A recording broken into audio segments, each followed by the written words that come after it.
speech I'm about to give today is a speech I've tried to give 5 times. All 5 times it's been cancelled at different universities. So one time I was even given in prison to stop me giving this speech. The most recent time was York University. I was invited to give a speech on free speech, ironically. It was cancelled. Because it was cancelled, I've been invited here today by citizens of York who still want to give me an opportunity to have my free speech. So today I'll give the discussion that they tried to stop. And to the people who tried to stop it, rather than going to 250 students in York University, this will now be played to hundreds of thousands of people around the world. You failed.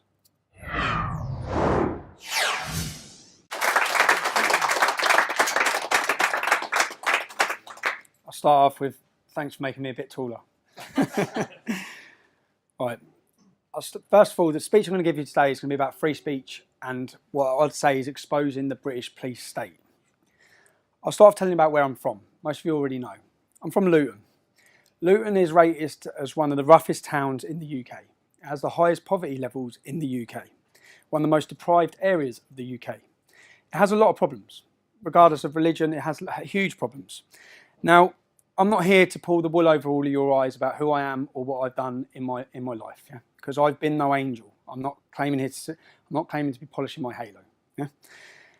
Growing up in my town, I've never seen racial tensions, which is a completely diverse town. I've only witnessed religious tensions. The town is divided between Muslims and non-Muslims. We have a population probably of 30 to 40% that are Muslim. We have 30 mosques. I could probably stand here and talk non-stop for 2 months about Islam and multiculturalism. That's not what I'm going to speak about. I'm going to speak about the British police state and free speech. And George's phone. So, the country I thought I lived in prior to starting my activism in 2009 is a very different country to that I now accept I live in.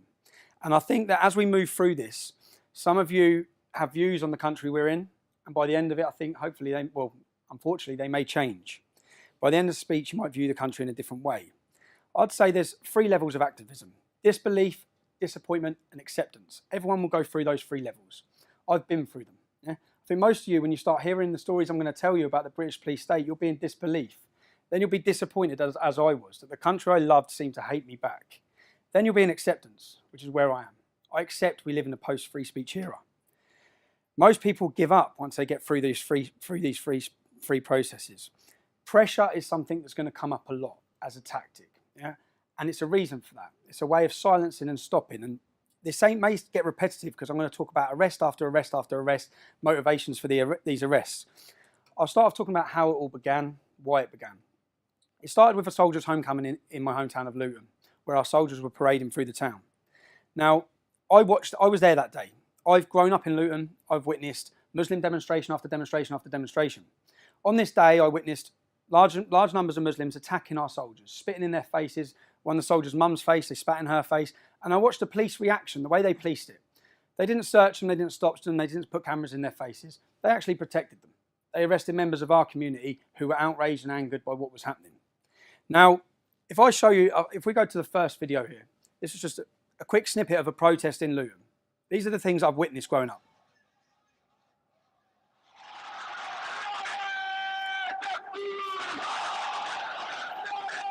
This is thousands and thousands of Muslims. And the reason why I'm doing this is to show you the comparison of why we felt angry. These men, many of them have got faces covered, some have got balaclavas. Translated, what they're saying is about killing the Jews. Yeah? Killing the Jews. Marching through the city centre, kill the Jews. Okay? No opposition from police. Nothing. So, in response to the soldiers' homecoming parade, I organised a demonstration in support of our armed forces. Now, the police tactics on that day, bearing in mind I've seen the way they police their community, we were kettled, we were stopped. There'll be a little video here now. Hands in pockets, feet. I remember having to take my shoes off in the town centre. The police locked us. They locked our community in. My auntie had to piss in the street. She had to urinate in the street because they kettled us in for 3 hours. Now, these are tactics that would never happen to Muslims. It would never, ever happen to them. They would not use this against them. So it became more at the start about equal rights and unfair treatment. That's what really electrified everyone, was how are we being treated like this?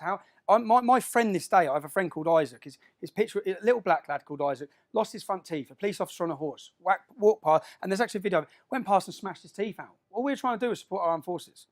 So their tactics from day one. So when we've done this first demonstration as the United People of Luton, straight after that, police raided 14 houses.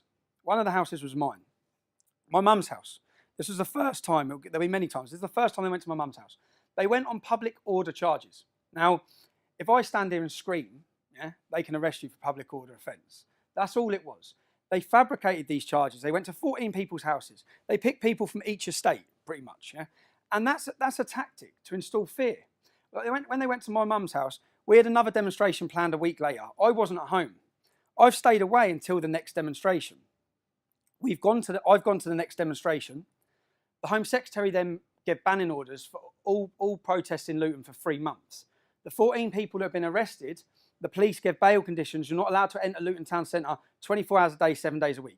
This was the first time I'd witnessed fraudulent cases against people in order to restrict bail conditions in order to limit their freedom. Yeah? This was the first time. So after the second demonstration, I contacted the police to hand myself in. Obviously, you've raided my mum's house. I must have broke a law. You want to see me. We don't need to speak to you anymore. So they didn't need to speak to me because the Home Secretary had given them powers which they were literally just trying to give us via bail conditions anyway. These tactics work. Do they scare people? Yes, they did. Even my close friends at the start, yeah, Tommy's been arrested. Everyone's been arrested. It puts fear. And we had a third. That was the second demo. We had a third demo planned. On the day of the third demo, there's a lot of problems. It was all getting highlighted to the whole country what was happening. We had a third demo planned, but we cancelled it. My cousin Kevin that morning, Kevin Carroll, many of you may know him. Kevin was about 40 years old at the time. 6 o'clock in the morning, he's been raided. I remember getting a phone call. I was laughing at the time. I found out that Kev's been arrested. And he had been arrested, and this is where they choose the dates. So he'd been arrested on the day of our third demonstration. The offence he'd been arrested for was the original Soldiers' Homecoming, when Muslims were screaming in our armed forces' faces. Kevin, on camera, called them wankers. That's it. He's never been arrested in his life, never been in trouble in his life, lived a straight life his whole life. Here he is getting dragged out of bed at 6 o'clock in the morning, taken through the courts for calling terrorists, because most of them now are in jail for terrorism, for calling them wankers. That same day, and they held that arrest for that date to prevent the third demonstration, but which we'd cancelled anyway. That same day, I'm driving in my car.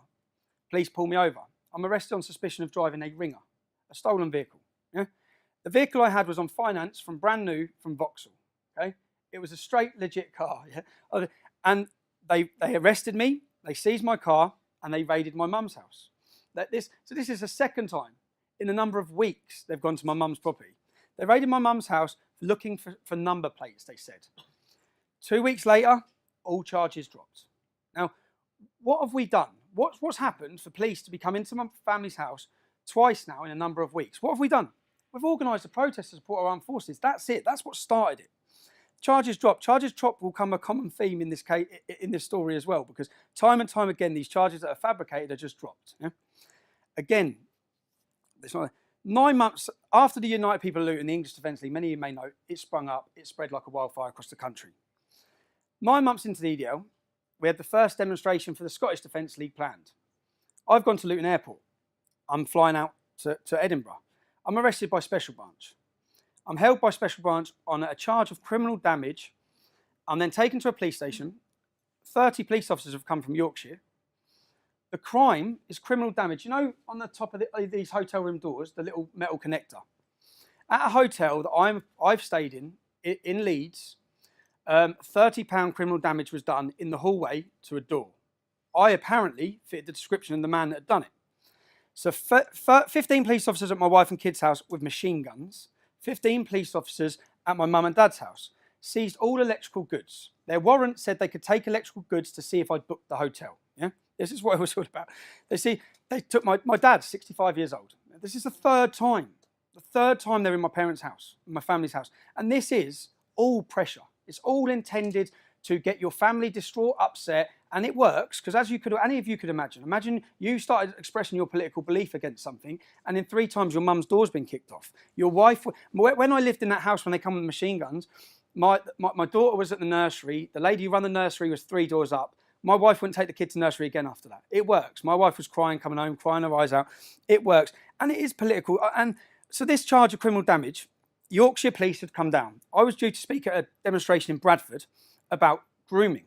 Grooming at this point was still hidden. The police's tactic was still to hide it. No one knew about it. Yeah? We were talking about it. The police officers that come down from Yorkshire, when they bailed me on the criminal damage charge, they bailed me. My bail conditions were not to contact the EDL. Yeah? Not to send an email. These were all bail conditions put in. The bail date was the exact time. I had to go to a police station at the exact time we were due to protest in Bradford. Yeah? This had nothing to do with a criminal damage at all. Yeah? This was used as an excuse to get in my house, seize my computers, get intelligence. At the same time, when I come home, my wife said, one police officer spent 6 hours at that file. Because their warrant didn't allow them to take paperwork. So instead, what they did is I had the files, which were all to do with my properties and businesses, where one officer wrote everything down. So I thought, what are they doing then? I was confused with what they're doing now. 3 weeks later, once the demonstration had passed, charges dropped. Yeah? So is that okay? No, for me, no, it's not. You've raided my house, you've scared my family, you've intimidated us, and then you've just dropped the case, completely dropped the case. I put a complaint in through the IPCC, the Independent Police Complaints Commission, asking them how you got warrants into my property, how you were able to do this. What turns out, and what I said, I made allegations against the police. I said, I believe it's politically motivated. I believe the date you've chose to arrest me is because I was joining the Scottish Defence League. I believe the bail date you've chose to give me was to coincide to stop my political activism. I believe all of these things. They've admitted all of them. When this goes out online for the Rebel TV, you'll see all the evidence, yeah? They accepted it all. Yeah, you're right, we did. It was illegal. Our officers will be sent on training courses. This will be done. And it's like the knock-on effect. I don't think, unless you're, no matter what side you're on, when you're getting raided and the effect it has on my mum, on my parents, on the embarrassment on the family, and then just to be dropped. This was the 3rd time in 9 months. 3rd time they've kicked the doors off. We continue. I come out. If you want to go through YouTube, you'll dig up. As soon as I got out of the police station, I'd have made a video about this. Everything I'm saying will correlate, and there'll be evidence and videos to tell the whole story the whole way through. 3 months later, boom, my door goes in. 6 o'clock in the morning. By this time, I've become publicly known and a target. People want to kill me for what I'm saying, for speaking the truth about Islam. 3 months later, doors go in. I run down. I was quite relieved to see the police because I wasn't sure who it could be.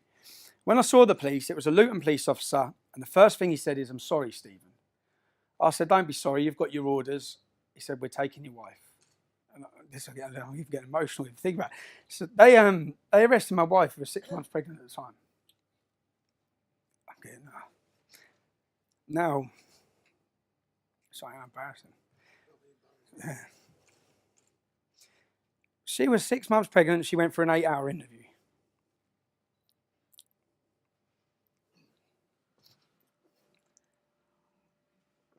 They arrested me as well. We were arrested on tax evasion and money laundering. My wife sat a 6-hour interview where she was told she was looking at 7 to 8 years in prison.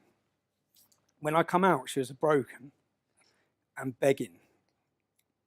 The cases were from this, they froze my assets. At the time, I had 2 businesses. I had 7 properties.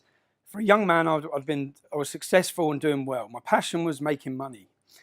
But then the reality for me was it didn't matter how much money we make or how much we want to move into nice areas. The problem will be left to our children for the next generation if we ignore it. What have I done? This is the 4th time of arrests. What have I done? I've started speaking about Islam. That's it. What have we done? What has my wife done? She's done nothing. Now, we were rebailed. My wife answered bail and so did I every 6 weeks for 3 years. And every time, so waiting all the time for the case, waiting all the time for the charge. They closed our businesses. They put us on a restraining order that meant you're allowed £250 a week to live on. Now, if you spend over that £250 a week, you get 18 months in prison. These orders were brought in to deal with terrorists. They were being put on us for speaking about terrorists. I'll be honest, out of everything I've dealt with over 8 years, this was the most difficult thing to deal with because it was something getting punched, getting aggression, I could deal with that. This was impossible to financially live and have any ambition to do anything. This lasted for 4 years, this restraint. 4 years. It's unheard of. No charges brought. I had no charges brought. So this innocent until proven guilty. The Labour government passed these new laws where they didn't need a crime. When they come in to arrest us, they didn't have a crime. They're looking for one. They didn't have a crime. And when I say they went back through, they forensically investigated everything I'd done in my life, going back 10 years. And when that didn't work, they forensically investigated everything my mum and dad had done. Everything my wife had done, everything her brother-in-law had done, everything my cousins had done. In the middle of all this as well, I've gone to football. And as I said, I'm not here to pull the wool over your eyes. I'm not here to lie to you. I've made mistakes in my life, as everyone does. And as a young man, I did. I went to a football match where I was arrested on another charge. I was arrested outside a football stadium, and for nothing related to football. And I was that charge was subsequently dropped. When I answered bail for that charge, they said that I swore outside the football stadium. 2 police officers said I swore. Yeah, I thought, well, that's nothing. Yeah, I was taken to court. Then it became apparent why. I was convicted for swearing outside a football stadium. The headlines in the newspapers were I was convicted of a football hooligan riot. I was convicted apparently for calling them sheep shaggers. Yeah? Luton were playing Newport, England versus Wales. Yeah? It was a football match. Now, what became apparent when I was prosecuted and convicted, they produced a map. This map showed, which when this goes online, you'll see the map. This map showed where I was and wasn't allowed to enter for the next 3 years. I was not allowed to step in the Muslim community. They actually drew a map around it. I was not allowed in my town centre on Saturdays. I was not allowed in the train station on Saturdays. So here you had, again, this is the first chance I'm seeing that you are limiting where I can and can't go, and you're using football legislation to do that, yeah? Which has got nothing to do with football legislation. But you've used it. This happens again, time and time again. And anywhere, so now I can't work. I can't go to football, which was my passion as well. I love football. I can't work. I can't go passion. This tactic of what they wanted to do actually backfired because it made me the most dedicated leader to the English Defence League they would ever get. Because that was what I had then, yeah? And I was angry. I said, if they didn't do this restraint, if they didn't arrest my wife, if this didn't happen, I wouldn't be standing here talking because I never would have been able to continue leading that movement and live a life. But because they took my life, I had the movement left. So it didn't really work. Even for example, I was getting married 2011. The night before the wedding, all the men go for a meal, yeah? All the men meet up. We had a meal booked for 32 people. These are just little things. It may not seem like a lot, but it's anywhere and everywhere you move, they pressured. I booked a restaurant in a place called Billy's in Harpenden. Harpenden is a beautiful little English, wealthy area, yeah? In comparison to Luton. So people from Luton will go to Harpenden for a nice time, yeah, to get away from Luton, yeah? Now, we had a table booked. The afternoon of the thing, I get a phone call saying, sorry, we've cancelled your table, from the owner of the restaurant. So what do you mean you cancelled my table? She said, we've had the police in. So I said, look, just wait there, I'm coming to see you. So I went to see her, I walked in and see her, and she said, you? I said, yeah, because I've been going to this restaurant for years. Now, the difference is, in this restaurant, this is a completely, exclusively white town, yeah? There's no black people there. Most of my best friends are black, right? So people in this town would remember. I've been going there since 17, 18, 19 with my group of friends. So the manager said, you're always in here. I've had the police in here telling me there's loads of far-right racist troublemakers and there'll be trouble here tonight. We'll have to have police on duty. I said, I'm coming for a meal. I'm just coming for a meal with all of my family from the night before our wedding. So it didn't work because once she met me and she knew me, and my cousin used to work in the venue, so I spoke to her. She allowed us to have the restaurant, but every little place that they could employ a little bit of pressure. And we haven't even started yet on where it goes. So I was ready for threats. When I started this, I've grown up around Muslims. I know how they work. I know the hostility. I know the anger and the violence. I ended up getting 6 Osman warnings. An Osman warning is a government warning saying that people wish to kill you. That they have intelligence that someone's planning to murder you. Yeah, I could deal with that. At this time, 6 Muslims were arrested with guns, bombs, IEDs on the way to blow up the English Defence League. Yeah, they were in prison for 30 years. I then had a Muslim with a shotgun went for my cousin in Luton at his house. Yeah, it was all over the media. Now, the police then sat us down. They sat us both down and offered us new identities, witness protection, new identities, new lives, new everything. What have we done? What have we done to need new lives? What acts at this point have we done? We've organised demonstrations. We've started speaking publicly about Islam. And here we are with 6 government warnings to kill us, terrorists in jail, and now getting offered new identities. Part of the new identities where we'd have to give up what we're saying, never say it again, change our place, even move us country, the police were talking. Yeah, this is all pressure building, all pressure in it. Now, just before this, in 2010, what they managed to do as a government, as a plan, as a state, is make our voice and what we're saying a fringe extreme element. That's what they managed to do. Yeah? That's what they were trying to do. In 2010, I had a meeting set up with the third biggest PR company in the world who had contacted us, who had meetings set up in New York to meet members of Congress. So I flew to the airport, I landed at JFK Airport. I was arrested as soon as I landed. I was held for 6 hours. I was told straight that the British had asked them not to let me in. Now, why don't they want us let in? Because our message may go mainstream if we're set with influential people. They're managing, no one who's influential in this country will sit with us, will listen to us, will talk with us. The political correctness is that powerful. It's a different story in the States. If we're talking the truth, a politician will sit with you. So that's where we were at. We were going to meet members of Congress. They stopped us. 2011, I thought, and the whole way through this, to be successful or to get anywhere, we had to be prepared to do 2 things, get killed and go to jail. Because if we weren't willing to do that, then no one would have listened anyway, because no one would have heard what we're saying. So 2011, I decide, I know I'm not getting in America, so I think I'm going anyway. And I think I'm morally right to go. And I'm going with a warning to America of what's happening here. I go. I get in on my friend's passport, insanely enough, on September 10th. I get home. 6 weeks later, I'm arrested by British police. I'm remanded, instantly remanded, into Wandsworth Prison. Now, in comparison, there's one Muslim in the UK who has used their sibling's passport twice to try and join ISIS. I didn't try and join ISIS. I went to New York for 2 days. If I'd have known I was going to get 10 months in jail, I'd have gone for at least 2 weeks. But I ended up getting imprisoned, and I spent 22 weeks in solitary confinement because my life had gone so chaotic.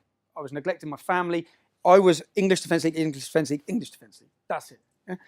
And then I had a chance and a time to think about the effect it was having, where we were going, what we were doing.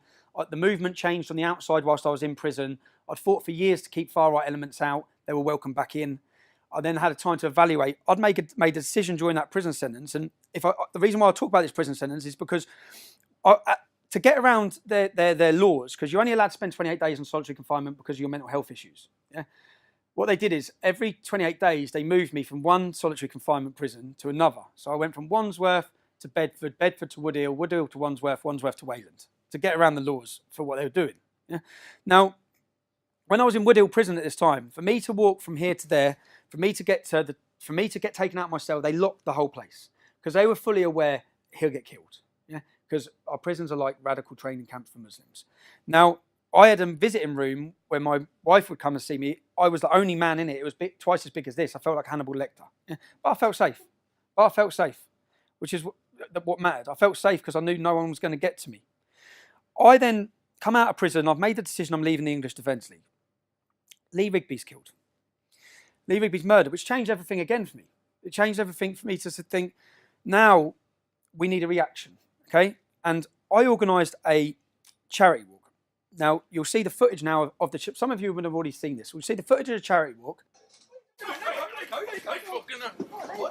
Get back. Arrest him for assault. Arrest him for assault. Arrest him for assault. Arrest him for assault. Arrest him for assault. That's all. Listen, we just been... You've got to get these 2 numptins. How come he hasn't been handcuffed? How come he hasn't been handcuffed? How come he hasn't been handcuffed? If we do in the year 2013 in London. Mike, look, we've been arrested on Armed Forces Day doing a charity walk. Yes, this is year 2013 London. Okay, come on, mate. Because we want to walk. Unbelievable. We were doing a charity walk at that time for this darling Amelia May. The police the night before the charity walk come to see me. They come, Scotland Yard police officers come see me in Luton. I met them in Luton and they sat down and said, we don't want you to walk through Tower Hamlets. Now, my charity walk was going from A to B, a straight line. I said, why not? They said, because of the Muslim community. I said, what about it? They said, well, the mosques. I said, I walk past 8 mosques every Saturday to go to football in my hometown. We're sitting in a Muslim restaurant. I met them in a restaurant called Imak Grill, which is a Muslim-owned restaurant who I went to school with a kid, full of Muslims. I sat there like, look around you, this is where I live. What are you talking about? And they would rather you went around. You'd rather me take a, 10-mile detour? Because there's some Muslims there. I said, that's my capital city. For me to get to A to B, are you telling me I can or can't? They said, no, we're not telling you can't, we're asking you. I said, well, no, I'm not. I'm going to walk from A to B. Okay, there's no zone that I'm not walking in London because there's a few Muslims in it. So what it turned out is that the Muslim leaders had come out publicly and said, we don't want him walking through our community. Now, some people, this would sound far-fetched and amazing to. I'll go back to another story. So in Birmingham, we were holding a demonstration. Now, I read online that a Muslim had hit a police officer with a brick and he'd been arrested. I then read on one of the Socialist Workers' Party websites, chat forums, that 200 Muslims with the imam had turned up to the police station and they'd told him they better release him. And I read that the man was released without charge, yeah? Now, I didn't believe it. So now I've had a meeting with Birmingham Police, the hierarchy, about a demonstration. And I've run it by the copper, our liaison officer. And he said, yeah. I said, what? What, you let him go? And he said, well, look, we have to weigh up a situation, Tom. Yeah? If those Muslims would have rioted in Birmingham and it would have spread to Bradford, to Oldham, he said, we could have nationwide riots over one man, over an arrest. I said, that's insane. I said, so who's in charge of the law in Birmingham? Is it you or is it the imam? I said, it's the imam. It's not even you. So when you see this, if I'd have walked through Tower Hamlets, they've already been warned. It was in the paper. They've been warned by the leader of the East London Mosque. We will not control the youth. Yeah? They've been warned of a riot. This is Aldgate. That was at Aldgate East Border. So Tower Hamlets is say there. Yeah, I get to hear they let 2 men walk in front of us who assault us. Now they'd have thought we reacted to it. We didn't. It was a pure setup. I guarantee those 2 men are police. They worked for the police. They'd done that to then arrest us. I'm then arrested. Now, this is where the collusion comes up. The Crown Prosecution Service are supposed to be independent from the police. So the police would arrest you, gather the evidence, put it to the Crown Prosecution Service. They decide if you're arrested. Now, you can watch the long version of that video. We are walking, we get attacked, we are then arrested. Right? Now, you've already been wrongfully arrested. We're charged. I'm then charged by the police, taken to court 3 times. Why? Because as soon as I was charged, the police gave me bail conditions not to enter the borough of Tower Hamlets. I spent over 6 months not being allowed in the borough of Tower Hamlets. The minute those conditions were released, what I said is that the police are creating, at this time, our argument was you're creating a Sharia zone for people who oppose Islam. You're creating a zone that we're not allowed to walk through. And as soon as my bail conditions were off, I said, I'm bringing the English Defence League to Tower Hamlets. Yeah? But in response to it, I organised a demonstration to go to Tower Hamlets. The Home Secretary, our now Prime Minister, they imposed conditions saying we weren't allowed in Tower Hamlets. We went to the High Court. Even at the High Court, the police put the charges against myself. We went to the High Court, and their argument was, which they admitted in court, we're not worried about the English Defence League. Yeah? What we can't control is the reaction waiting for them. So what we're going to do is we're going to limit your freedom, what you can say, where you can protest, when you can protest, because mob rule works. Yeah? Unfortunately, it works. They're going to smash everything up. They're going to write, we can't do that. I'm then arguing, it become an argument about the police. I'm then arguing the police saying that after this demonstration, I'll come on my own and protest in Tower Hamlets if I want to. I won't bring the English Defence League. I'll come on my own. Straight after that demonstration at Aldgate East, I was arrested. I was arrested and charged because my speech went 6 minutes over the allotted time. I was then given bail conditions not to enter the borough of Tower Hamlets. So all of these tactics of keeping cases going, of fraudulent arrest, is all to limit where you go and what you're doing. Right, I'll show you another video now. So I had, bearing in mind, 6 weeks prior, Muslims have been arrested in a car with guns and bombs on their way to kill and target us. I get a phone call from my family saying there's a car full of Muslims following us. Yeah, and my family would have been spotted. I took my kids to a party in Luton. I walked in the party, I saw the ginger convert, Roger Ibrahim Anderson. He calls himself Ibrahim Anderson. I grew up with this kid, yeah? He's now in jail for ISIS terrorism. Now, I walked in, I saw him. He was on his own with his kids. I'm with my kids taken to a party. I looked, nothing happened. I thought, sound, he's with his kids, I'm with my kids. 10 minutes later, when the other dad said, mate, you need to look outside. I've looked outside, there's about 60 waiting up. Big bearded mullahs, So then 6 of them have come in. I've gone into the kitchen when they've come in. I've given my kids to the woman and say, look after my kids. I've gone into the kitchen. I was trying to find something to protect myself with as they come in. Police have come from everywhere. Yeah. So from this, they've seen members of my family. Yeah. They're then following the members of my family weeks later. I get a phone call saying that they're following this. So I said, I'm on my way. So I'm in town. I jump in the car. I'm racing 100 miles. I'm racing as fast as I can to get to the road. I come screeching into the road. When I come screeching into the road, they're all standing outside. And then you'll see a video now. You'll hear the Muslims are all there. Play the video. It's hard to see because it's on old camera. You can see all the silhouettes up here. They're all shouting, come on, come.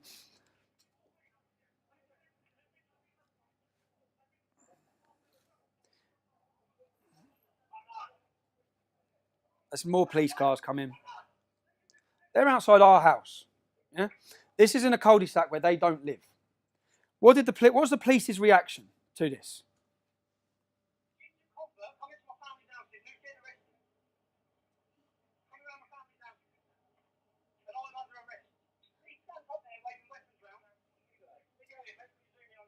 They arrested 3 of my family. I was held for 36 hours. They got an extension. Now, I'm thinking, 6 weeks ago you caught someone on guns and bombs. This is the same group, yeah? What were they coming to do? What did they have on them? So I'm sitting there thinking, I wonder what you found. I get through to my police interview and I ask the police officer, what did you find? Straight away, what did you find? What did you find? She went, what? You haven't even searched them, have you? You didn't even search them. Have you arrested them? They were not arrested. They were not searched. In the end, there was about 20 of them. We were held. Now, this just shows the pure double standards and lesson. And when she said, why would we have searched them? I said, I told you, they had weapons in their hands, standing on the grass. That's how blatant they are. Yeah, they don't care. They had weapons in their hands. And they said, well, we didn't know that. I said, I know there's a video because my neighbour was videoing it. I know there's a video of me telling you that. Yeah, they went and raided the house looking for the camera. They went to the neighbour's house. So I come out, make all this public. Next, so bearing in mind, when they arrested me and my wife, we've been on bail conditions for 3 years. I'm charged. They didn't charge my wife. I'm charged. I'm charged with tax. I'm taken to court. Their whole case of why they've done this, they say I owe them £137,000 tax. That would mean me not paying tax on about 300 grand, wouldn't it? I did have a business that was turning over quite a bit of money at the top for those few years, yeah? It took 20 minutes in court for me to produce, for the evidence to be produced. I owed them not a single penny. Bearing in mind, they've closed my businesses. They've destroyed my shop. They've destroyed everything we're doing. And then within 20 minutes, we got not guilty. After this, I'll explain the mortgage case. I then had a mortgage case where I was charged with mortgage fraud. Between me and my wife, we had 7 mortgages. What they did is when they had nothing against me, after 2 years of my investigation on me, they started targeting my family all around. Cousins, they've done the nans, they've done one of my family members for not paying tax in 2006 on things sold on eBay. Yeah? Everything and anything they could find. Yeah? My brother-in-law was charged. His case was that he got a mortgage, self-certification mortgage. Any of you bought properties, you'll know. Years ago, it was encouraged. You're encouraged to say you earned more, really, as long as you put a big enough deposit down. Now, my brother-in-law bought his first house. Bearing in mind, when we were arrested, this all happened 5 years before. The house was bought. It was sold 9 months later. The mortgage company were paid. No one lost a penny. Yeah? This was the mortgage fraud they arrested my brother-in-law on. But they tied me to it because I'd lent him a deposit at the start. Yeah? So this was the case. This was the case. Now, at this time, you have to understand that I have many family members who have good careers, good jobs, and good lives, yeah, within my family, who were terrified. Yeah? Terrified of being involved in a court case, a huge court case with me, because that would mean they're exposed as related to me, and they become a target.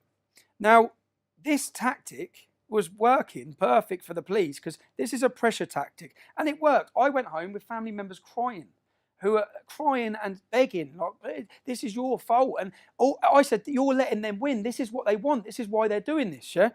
Now, I've had a not guilty on tax. The minute I got the not guilty on tax, the mortgage is the next week. The first thing they did then was my wife, who's been on bail for 3 years, they said, set a date in court straight away, set a date for Jenna to stand trial. So I'm got not guilty on tax. They had no case. They then set a date a week later that my wife's going to go into court. So no one knows what my wife looks like. You all just have to look online to see what response I get when I walk around our hometown. Yeah? My wife doesn't get that because no one knows who she is. So it's a bit of security for me is that she walks down the streets with the kids and it's all right. Yeah? So I've managed to keep it like that. I live two separate lives. I've had to go home and say, Jenna, you're on trial next week. Yeah, the 3 years you're on trial next week. The media's going to be there. There was Muslim and far left organisations sitting in the gallery waiting. Yeah, the date's just been given out, and this is all part of their game or part of their tactic. I view it all like a game of chess. So I think, what are they doing? What's next? What's their outcome? What are they doing? That night, I went home. I told my wife, "You're in court next week." 4 o'clock in the morning, and because I've filmed everything 4 years. I had someone covering me at the time. The cameraman comes straight to my house. Police come to my house at 4 o'clock in the morning, counter-terrorism. They said, you've been named in a list to be killed at all costs by Al-Shabaab. Al-Shabaab are a terrorist organisation who 6 weeks prior had done the Kenyan shopping mall massacre. Yeah. So then my wife, who's going to have to go to court next week, yeah, I have to say, terrorists are going to kill us. Terrorists want to kill you. They want to kill me. All of this. And then I'm questioning, have I been named? Or is this part of the pressure?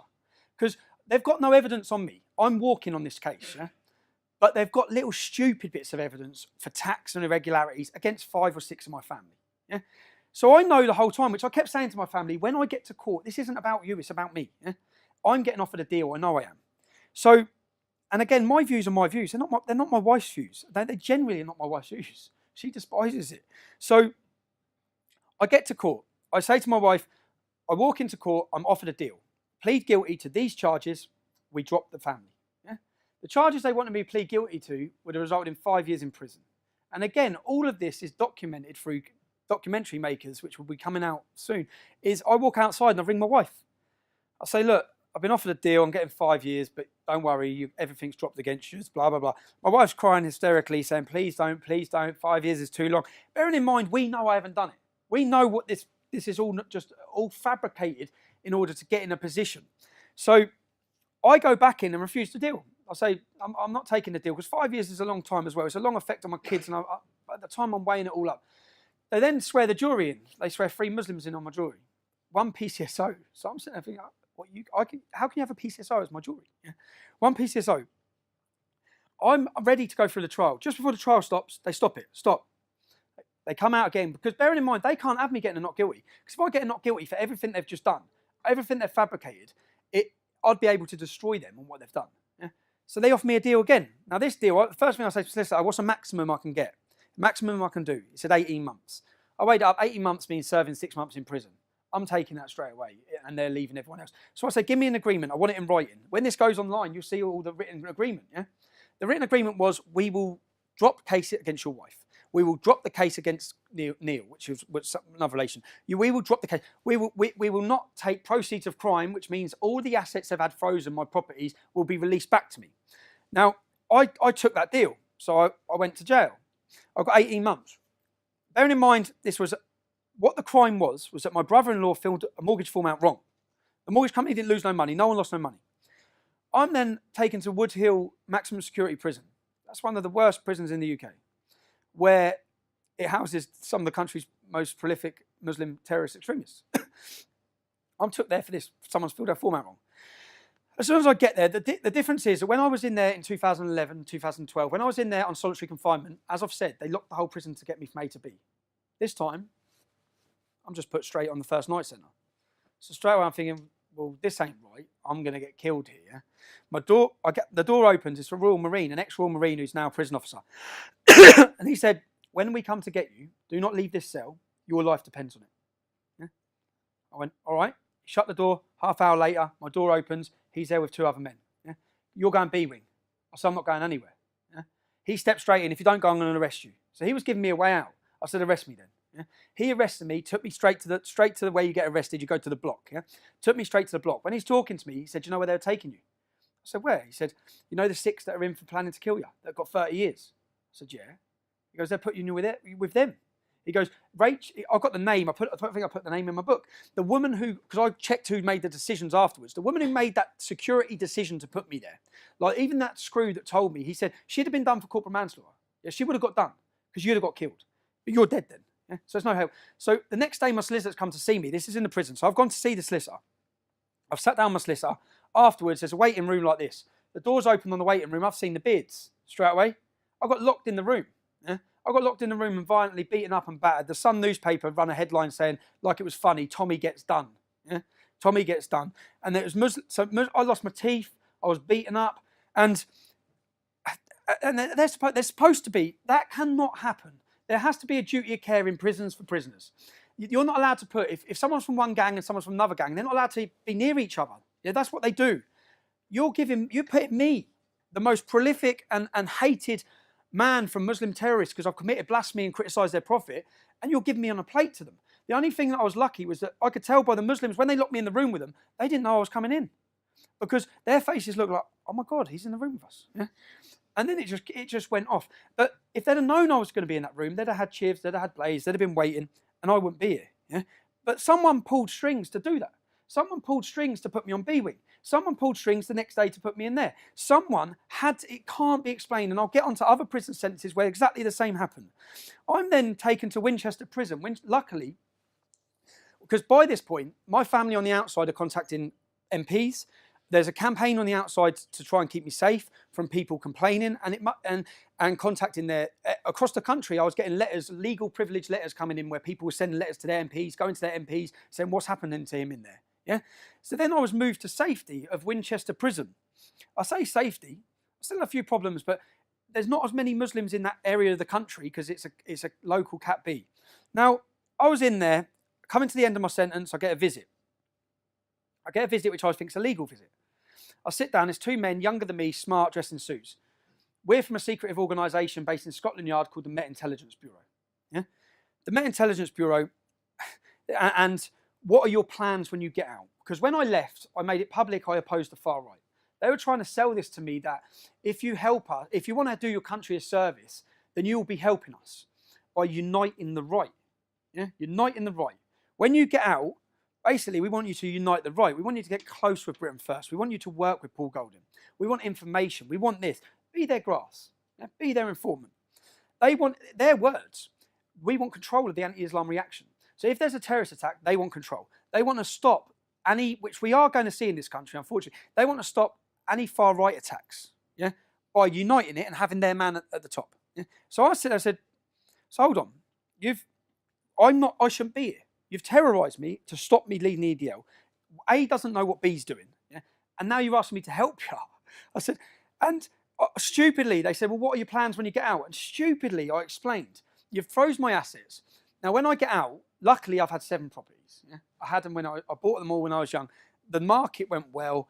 They were in loot, and I think like last year, they went up 20%. I've been lucky. When I get out, I'm selling the properties. I'm getting back in the building game. That's what I'm doing when I get out. I said, you will not hear me talk about Islam again. Because that's how I felt at that moment. Being in prison, away from my kids again, away from my wife, I thought, I've done with this. I'm done with it. I then get out of prison. I'm walking out of prison, I get a licence. My licence conditions, bearing in mind I'm in jail supposedly for mortgage fraud, my licence conditions are not to contact the EDL. So EDL got to do with mortgage fraud. That is the clear, and again, all of these things will be put into the video.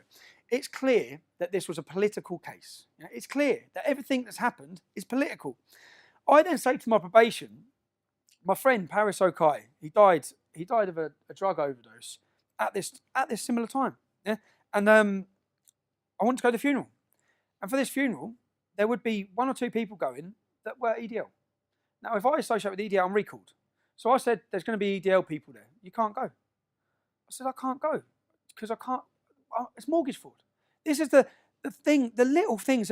I've then rang my solicitor because my assets, which I've agreed already in a legal documentation that I signed to go guilty, that you're releasing all my stuff. Yeah. I then contact my solicitor and say, I still can't use banks. I've been out of jail a number of weeks. My assets are all still frozen. What's going on? My solicitor receives contact from the police, and I've got the letter saying I now have to pay them £325,000 or I do 4 years in jail. Yeah. And I said, how can they do that? Because what they're saying is they opened up a proceeds of crime criminal lifestyle investigation. But I've pleaded guilty under an agreement that wouldn't happen. Yeah? Because otherwise I wouldn't have pleaded guilty because you didn't have a case. At this time, we will not charge Jenna Lennon. At this moment, charges will not be brought against Jenna Lennon. That was the one word, at this time. So that was at this time. We're no longer at this time. I'm like, What? So you can now you're trying to take. So they've added up the equity in the properties, and we're taking it. That's it. So we're taking it to court, and we're taking it, or you do 4 years in jail. I get a phone call from MIB, who saw me in jail. Yeah? Agree to work with us, Tommy. This financial problem goes away. Yeah? This is the dark side of a state. I hear Jihadi John, yeah, and I heard Cage saying he was persecuted, they targeted the family, they done this. They probably did. Yeah? And it hasn't made me go cut people's heads off. So there's no justification what it's made him go and do. Yeah? I've never felt anything like that. Yeah? But I fully understand where we're going with the deep levels that the security services will go to get people in positions. Because what happened then was I went to court to argue, how can you do that when I pleaded guilty? The judge actually sided against the police on 325,000. He then decided to take 125,000. I walk out of court. I'm contacted by the police straight away. The court order's been given. I've been given a legal documentation. I've got to pay 125 grand. We'll make it so you pay £1 a month. You'll never have to pay that money. Yeah? I said, I'll pay the money, man. I'm selling the house. Piss off. It's not happening. Go away. Yeah? What they thought was they'd had me in checkmate position, yeah?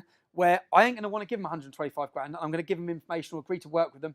Never happening. That's why I said I'm not going to be anyone's bitch or grass. It's not happening.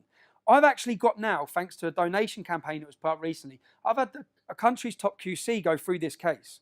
I've got it in black and white documentation, which will soon be put to the courts, that everything they did was illegal. That the money they took off me was impossible to do. Yeah? If it's any consolation, I've been told, the judge, the prosecution, and the defence all got it horribly wrong. Well, that's a mistake. That's not a mistake. You got me in a position where you had me, where you thought I'd work for you. This is where it gets worse. I'm then driving in a car, and all of this again, I've got the documentations, I've got the interview tapes. I'm driving in a car, I'm pulled over, three cars block me in. You're arrested for burglary. Burglary, house burglary. House burglary. Now, many things I've been or done, or people would assume with me. Yeah? Burglary? I'm then bailed, and at the time, I'm trying to work this out. I'm out of jail a month. I've got another 8 months left on licence. And I'm thinking, when you're on licence from prison, if I fail a drug test, yeah, for your arrest on burglary, they drug tested me. If I'd have failed the drug test, I go straight to prison for 8 months. So in my head, I'm thinking that's what this is about. Yeah? I then get released on bail. I get home. My wife says, Winchester Prison's been on the phone. You've left property there. So I get the number. I've still got the number. Yeah? She gives me the number, 0207. I thought, that's not Winchester, that's London. I ring the number. Tommy, it's Ollie from MIB. Yeah? The predicament you're in. I'm not in a predicament. He said, you are. He said, because if you're charged when you answer bail in 2 weeks, you're going back to prison for 8 months on recall. Yeah?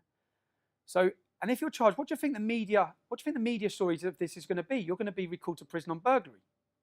I have to be honest, I cried my eyes out. I sat there and said, what am I meant to do? What am I at this point? What do I do?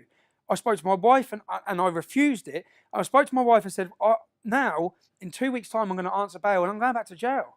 And for certain things it's not like just going to prison. I'm going into the most hostile environment. It beats going in the Millwall end anyway. So probation. I then have a meeting with probation. This has all happened. I'm invited to talk at Oxford University. So I tell my probation clearly, this is my moment to tell. I'm going to tell them everything you've done. I'm going to tell them about the Met Intelligence Bureau. I'm going to tell them about your licence conditions, your not letting me go to a funeral. I'm going to tell it all. Yeah? And my date's picked to go to the Oxford University. 4 days before I'm due to go to Oxford University, I take my children swimming, I get home, police are waiting. I'm recalled to prison. The reason they gave, someone tweeted me saying they're going to rape my mum. Their name was 1488 Hitler. Yeah, so it was a Nazi. It wasn't a Muslim, it was a Nazi. I get as many threats from them inbred Nazis as I do from Muslims. Yeah. So 1488. So he's going to rape my mum. Now my response to that was, he was looking for me, yeah, in Luton apparently. I said, you don't need to look for me. 10 o'clock in the morning, this is where I am. Yeah. So I went there. When I went there, police and probation are there. This is at the time. What are you doing? What are you doing? They said, well, you've told someone to meet you here. I goes, oh, so you saw that they said they're going to rape my mum. I've given you 300 threats to kill my family. You've not arrested one. Why am I going to come to you? I said, I'm not going to wait till someone turn up at my mum's house. If you want to find my mum's house, it's quite easy to do, yeah, through the system. So I've gone there. So I was warned that she said, you can't be doing that. I said, well, you need to do your job then, yeah? They then used that. They held that. 4 days before I'm due to talk, I'm recalled because I sent that tweet. No threats, no violence. They said that I put a risk situation where if the man would have turned up to attack me and someone would have tried to prevent it, I've risked that situation whilst on licence. So anyway, I'm recalled to prison. I'm standing there. The police officers, again, every time I've come into dealing with police officers, they've been good. Yeah? It's not them. It's not the. I always say this. Anything. I don't have anger against British police. I have anger against the people pulling the strings. So I've explained to the police officer my experiences in other jails. Can you take me to Winchester? Because where I live, my local prison's Bedford, where I'm in immense trouble here. Yeah, if you take me there. So he's rang the probation. This lady, Sue Bowman. He's rang her up. She said, nope, it's all sorted. He's going to Bedford. So I've been then taken to Bedford prison. I've walked into Bedford prison. I've looked at the first reception man. Remember, this is my local prison. I've looked at the man. I said, have you got a brother called Mark? And he did. Mark, I knew his brother just by his face. I said, I know your younger brother. And then he went through the system. So he's looking on the system at how many Muslims are on which wings and how long they're serving. Because that's a big difference. If I get put on a prison wing with Muslims serving 28 to 30 years, they're going to kill me. If I get put on with some doing 6 months, I might get in a fight. Yeah? So we've gone through it all. We've established that the majority of Muslims serving the most sentences are on A wing. The safest place for me is on B wing. He's gone upstairs to see the governor. He's come back down. I'm sorry, bro. I said, what? And I've got all these He said, I'm sorry, you're going on A wing. I said, we've just established we've just done that. He goes, I know. I'm sorry, man. I said, give me a pen and paper. So I wrote out 6 pages to the governor about what his legal duty is for my safety. And the people in there and what they want to do to me. Yeah? He's come back and said, you're going, mate. You're going on B wing. Now, I've had to react in a safety way that when I get in there, remember, there's cells on the wings. There's cameras on the wings. There's not cameras in your cells. Yeah? So on the wing, everything's on camera. So I've got to then, in my mind, I've got to kick this off, yeah? To get put in a position where I'm safe. So I've gone in at 10 to 12. I've come out at 12 o'clock for dinner. I've walked straight into the canteen and said, which Muslims want to have a problem then? Yeah? And I've then started fighting in the canteen.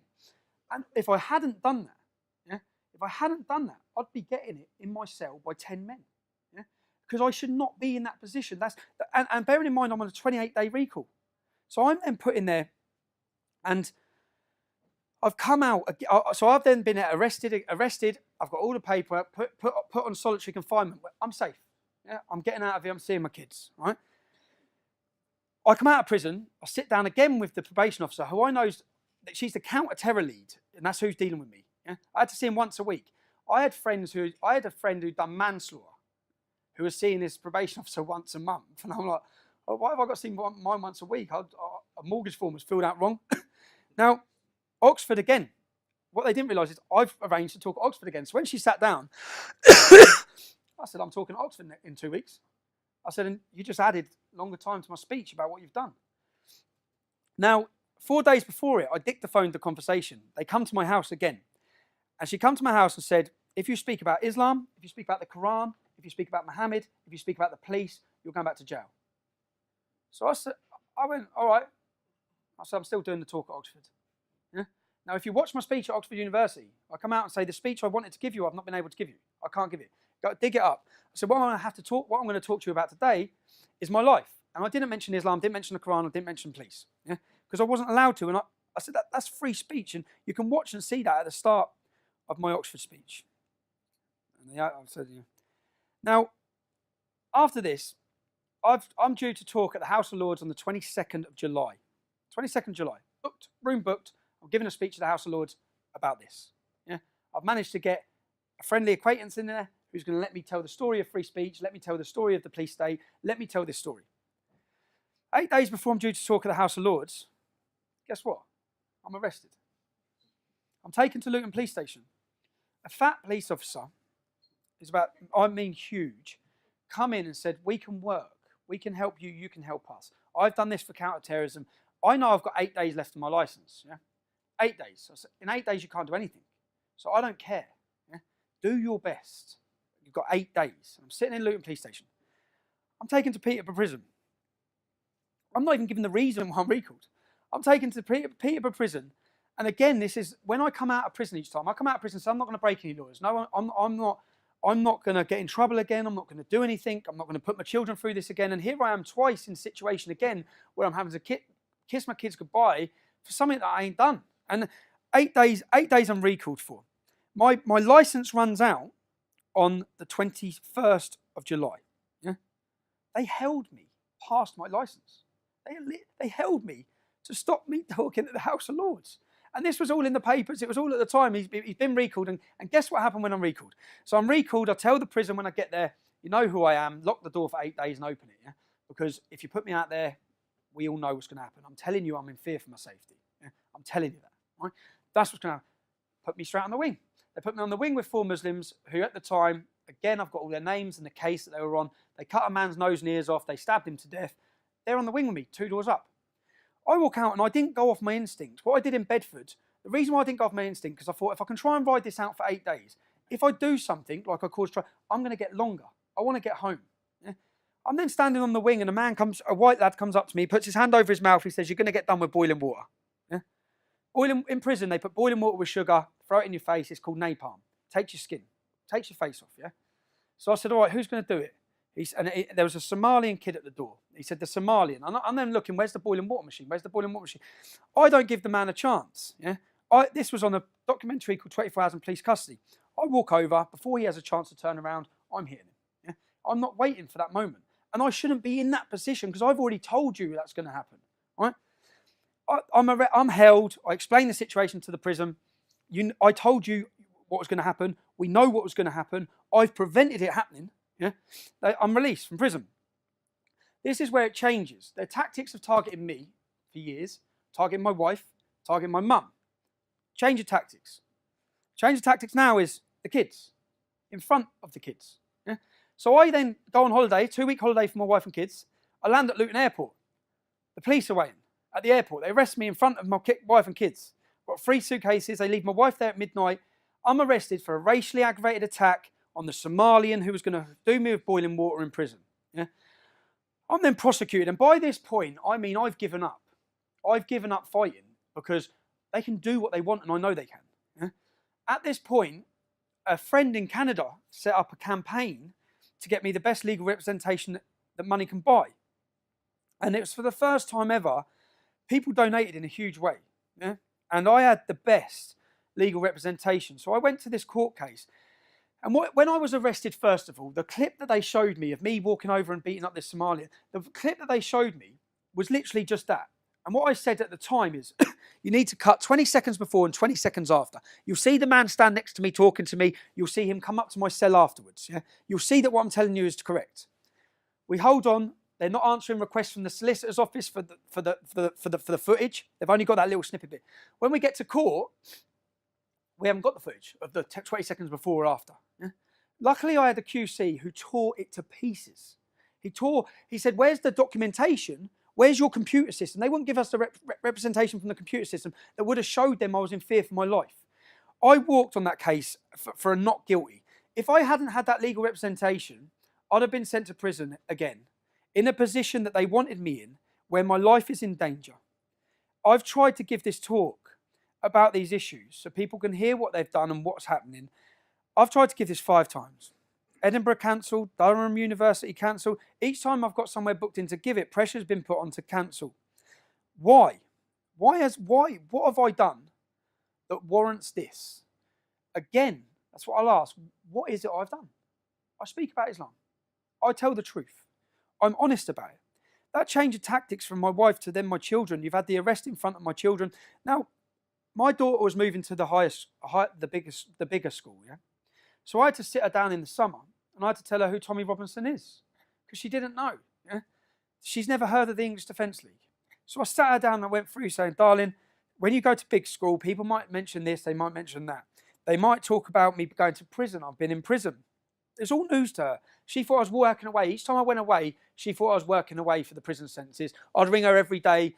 Even when it was building up to Christmas, I said I was helping Santa to my young kids, and I'd say, "What do you want made?" And I'd get the present that they wanted made, dropped there every week. So then I'd say, "Did you get it?" So they were thought it was all that. So I've had to then say, "Look, I've been in prison, darling, but you have to understand that I didn't do anything to be in prison. warranted me being in prison. Now, that must be hard for a child to understand. The next video I'm going to show you is from Cambridge. I've gone to Cambridge with my children. Is that the next video? I'm not having an interview. I've already told you. So you're telling me what? I've told you already. Yeah. Are you going to leave? So hold on. Are you going to leave immediately? I'm with my children, and you're telling me I have to leave immediately. Are you going to leave? What? You're going to get a Section 35 dispersal notice. Okay, we'll give you a 35 then. Tell me for what? I'm with my children. I'm with my children. Stop, get that thing in my face. I'm not being interviewed by you. Right. Tell me why. You tell me why. No. You'll get it on the form. It'll be explained to you. Tell me why I have to. I'm going to get a form down. Tell me why. Listen, No, officer. When I'm take that camera off my face. I'm not being interviewed. This isn't Crime Watch. I'm with my children. You're telling me I have to leave. Yeah. Why? Why? Because there's likely to be disorder. Get off my hand. Don't assault me. Tell me why. Tell me why I have to leave. Stop shouting at me. So tell me why I've got to leave. It'll be explained to you when you get yourself. How are you drawing a jurisdiction to where I do and don't go with my kids? Tell me. Tell me the reason. Shush! I'm trying to talk on my radio. Hold on, you've told me I've got to leave. Just trying not to take your hand away from him. He's touching my hand. I'm minding my own business. I'm minding my own business. You've come off the street to where I'm having a private drink with my family, and you're telling me I have to leave. Can't hear you, mate. I can't talk. We're upstairs. Tell me why I have to leave. Mate, you know this is ridiculous, yeah? You're from Luton. You know this is ridiculous. Tell me why I have to leave. At the end of the day, the boss has authorised a Section 35. But we've already cleared it. Why? I'm with my kids. You haven't cleared it with the boss, have you? I'm with my children. Decision, mate. What sort of law? You're going to drag me down the street without What sort of law in a free country tells someone where they can... Mate, so the decisions be made locally. What sort of law tells a man with his children he has to leave a city? What is that about? Right. What is that about? What is that about? Freedom, democracy, Britain. What's that about? Quite simple. I should be. Do you want me to explain it? Tell me why then. Tell me why. The situation is, because of the lessons we've learnt in the past, we know that if certain groups stay within the city, I'm then with it my causes children. violence, okay? I'm with my children. Unfortunately, a city I'm with my manager family. makes no difference. Same Why rule doesn't for it? everyone. Because if we It's make not the same one rule rule, for everyone. don't shout. There's loads calm of people down. from Luton If in you want me to explain it to Yeah. you, then I will. But you're going to keep it calm. Yeah, go on then. Situation is, because of the fact that there's going to be a likelihood of violence if a group stays here from this match. You really think me and my 3 children are going to commit violence? Tell me the truth. What I'm saying is, do you think that? Listen, What you're behaving now says yeah. Well, no, because you're coming up to me and my kids on a day out. You're being I'm with aggressive. No, You're you're being aggressive. coming up to me. Finger at my face, so you'll get Don't hit my yourself hands. arrested. Don't hit my Going, hands. you'll get yourself You're arrested. hitting my hands. You're pointing in my face. You've come up to me. I'm with my family in a pub. You've come up to me. Look at the scene you're making. Scene I'm making. Who made the scene? Go outside. I'm with my family. You're going to get arrested in a minute. Why am I going to get arrested in front of my kids? So you want to arrest me in front of my kids because what? Listen, you're going to talk yourself into I'm not this. talking myself into it. I'm trying to be reasonable. You're not being reasonable. You're telling me I have to leave the city. I'm with my family. Yeah. Why? Tell me why. It's already been explained. No, go on, why? I'll explain You think why. me and my children are committing violence? I think there's likely to be. Look at the way you're behaving. Tell me. Look at the way you're Well, no, behaving. do you know how many people from this pub are in Luton? Why have you come up to me? Pardon? Why have you come up to me? You're part of a group. No, I'm not part of a group. I'm with my 3 kids. What group am I part of? You're with a group of people who've been identified as potentially being involved in violence. Are you for real? Yes. My daughter is 5, my son is 7, and my daughter is You're 9. not setting a very good example to them at the moment. You're not. You're meant to be a British police officer. Who are you serving and protecting? Who are you serving and protecting here? Shouting at me. Who are you serving In and a minute, protecting? a form's going to come. You're going to be given it. If you stay, you're going to get arrested. Who are you serving and I protecting? haven't got to answer this. Chris, This is not who an are interview. you serving and This is protecting? not an interview. Your job is to serve and protect. Who are you serving and You protecting? don't need to tell me I've seen my job. Place is gone. He said, the other Luton I'll be where he said we're going to have to go. Who are you serving and protecting? I'm not playing this little game with you. It's not right? game, mate. It's I'm in- out with my children. You're I'm going to out be with my given a children. dispersal notice. I've explained it to you. I'm not doing it again. When the officer gets here, you get the form. If you stay, you get arrested. It's as simple as that. I'm the area manager for a security company. Oh, yeah. The group that you're throwing out have been in the Prince Regent today with their children. Yeah. Caused no problems at all in there. They come in here, spoke to my head of security. He's saying that they've not Shall I have a chat with you away from this side? No, away from you. Come and talk away from this side. Why? You're filming. Because you don't want people hearing the truth. I don't want to talk to No, you. you don't want to anymore. hear. You're being No, stupid. she's telling you. Like, she's telling you she's seen my family all day. say that. Mate, what are you doing? Say that. My 3 kids are here, bro. Say that. So what are you doing? What are you trying to square up to me then? She's telling him we've been in here all day. Yeah, sorry. boss.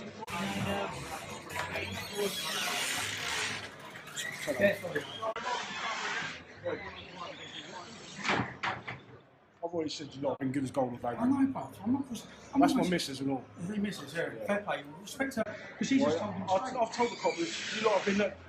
No, he's been sound as a pound, mate. You lot haven't been any trouble. I know. No aggravation whatsoever. Even your friends, I don't know if they were your friends at the time. They're not friends. They're not friends. But they've been no trouble either. We're not, girls, we're not getting forced to leave. We're not. You alright? Sit down. My jacket. Where's your jacket, darling? Spencer, where's your jacket? No, Mason. Oh you shit, left yours he's in just my brought the car. jackets down. Have you got his jacket? Do you think you can set a good example? Yeah, yeah. That's all. Poppy didn't bring No, he's looting. He I know doesn't he do is, green it's stuff. embarrassing. Go get your jacket, Spencer. No, he's here. Mate, he's on that side. I'm on the side. You know, you've got to go one side.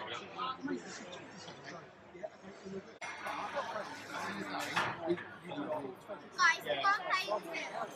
Yeah, you go play and kill kids. Go play and kill. Come in. Go play and kill.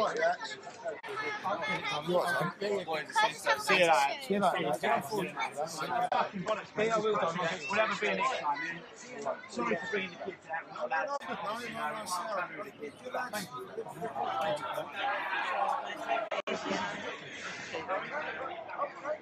Please, mate, I agree with you. I mean, it's not like you haven't been abusive once or anything, so I don't get All it. this is every angle they can get. Lee, I'll shout you, brother.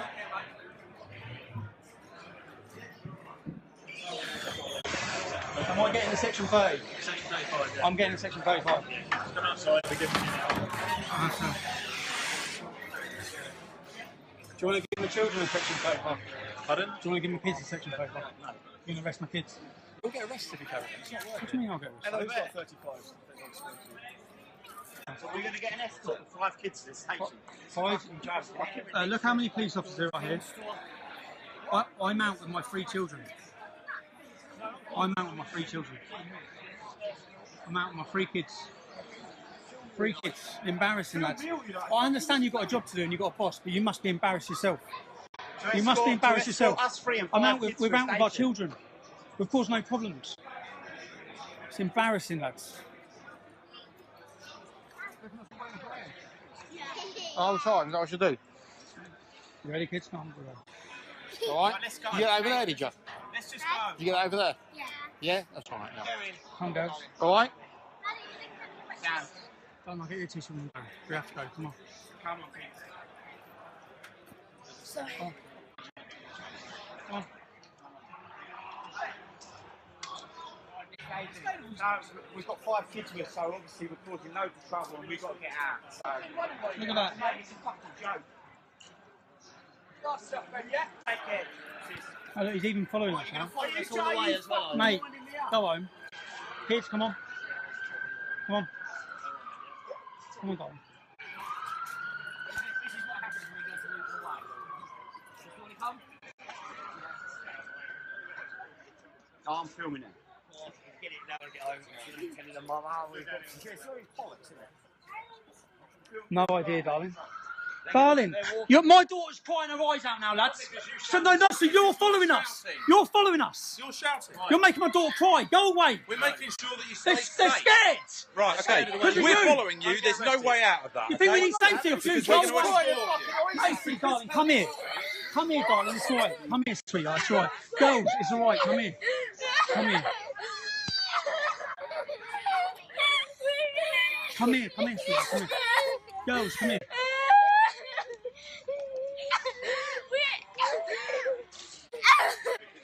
You've terrorised my family. You've terrorised my children. You have terrorised my children. No, you've terrorised my children. Stop following us. You've terrorised my children. You've terrorised my children. They're kids trying to watch football. You've terrorised them. You've caused this, you bully. You horrible bully. Who's swearing? Who's swearing? If someone come up to you with your kids, if someone come up to you on a day out with your children and told you, if someone come up to you with your children, get arrested, yeah, in front of my kids, of course you would, you horrible. Why are you following us? Go away! Kids, it's alright. It's alright. It's alright. Why don't you, someone? What? Bells is right. Bells. Macy, come in. Macy, relax. You're scum. You're scum. You know it. Look at them. Look how scared they are. You're horrible. Go away. Stop following us.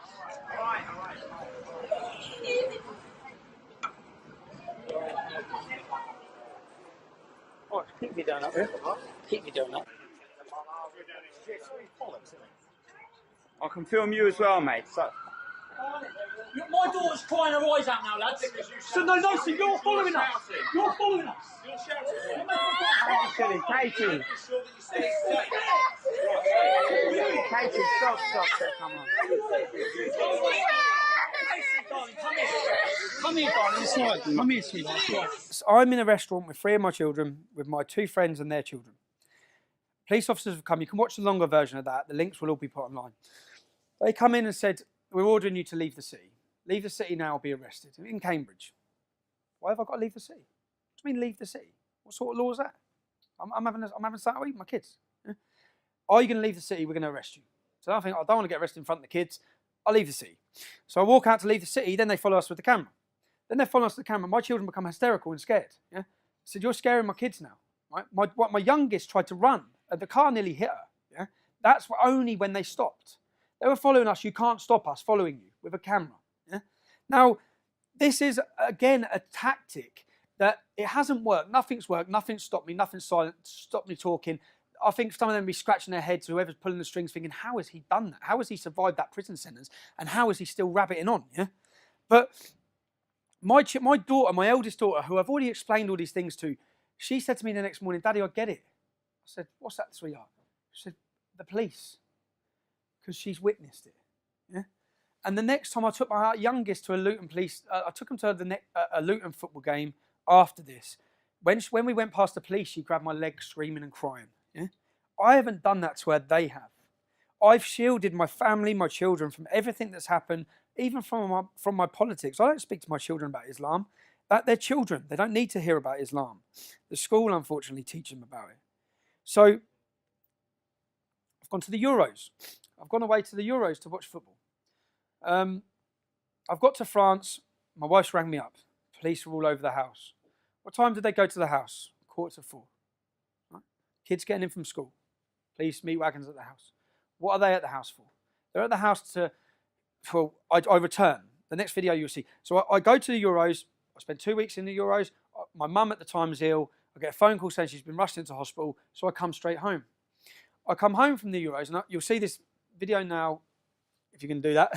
The video, yeah, this one. But basically, I've been ordered by the UK Football Policing Unit Yeah. to serve you the summons. To come to my house like this with my fucking kids up. Listen, You take the fucking piss. Listen, I understand. This is bullshit. I know, You come to I know. what's the need for you to come dressed like that to my house? I understand. What's the need for you to come dressed like that to my house? Get out of my house. You've given me the sofa. Get out of my fucking house. Thank you. You take the piss. Get out of my house. Thank you. Get out of my house. You come to my house, it's bullshit. You've been summoned for Yeah, court tomorrow I morning. don't give a shit what I've been summoned for. for- I've done nothing wrong. I've done nothing wrong. If I've done nothing wrong, what's the need for you to come to my house like that? I know you're upset. Upset? Your fucking kids are sitting up there looking at you. The kids Fucking... don't want to hear it. I do. Well, what are you here for then? Have a go at me. What are you here for? Don't want to hear it. What are you here for then? I know you're upset. No, I'm not calm down. They take the piss. There's no need for you to come dressed like that to my house when I've done nothing wrong. Other than to intimidate me and give harassment to my family. That's why you're here. That's why you're here. Calm down, Steve. No, how can I calm down? I've done What are you here for? a football ban and all that. I've done nothing wrong. He's back now. I've done, yeah. So, yeah. So You would have tried to explain to him. explain to me. Why are you coming to my house? Why are you coming to my house dressed like that? No, all right, tell Because my kids will cry every time they see a police officer. Hey, because of what? What have I done? But we I have don't had know. this discussion before. You're not supposed to come here in uniform. You're not supposed to be here in uniform. For the safety of our family. The Not for the safety, because No, it is. you know my kids will be crying every day thinking, what the hell are the police at our house for? And I've done nothing wrong. I've done nothing wrong. Steve, I'm only You could have come dressed like that and no one says a word. I'm only taking You your can't go to court tomorrow. Now, I'm angry, yeah, about that when they come to my house. The crime, there was no crime. There's no crime. They're not saying I committed any crime. So they're coming to my house again. That's twice. So they've already been there when I was in France. They're there again to arrest me. They give me a court order for the next day.